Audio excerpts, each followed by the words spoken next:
But if agents say no, speed have to get rid of. Team players have to company team too, and us Leon Bailey alone. Who the fuck do you think you are, fam? That's the number one for you.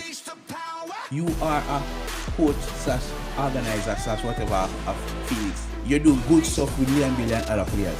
You don't demand what players play for JFF. No, JFF shit, complete shit, them for good. But you don't determine who plays for Jamaica. Coach determine who plays for Jamaica. That's the number one. Number two, Leon Bailey. You need to step back. Leon Bailey, football wasn't invented for you. You're just a tool that plays football and make money out of football. You are not the one that created football for Jamaica. So when you talk about, oh, me not play for Jamaica no more, because them for give me more sweet, them for this and for that. Fuck you, fam. Fuck you and fuck everything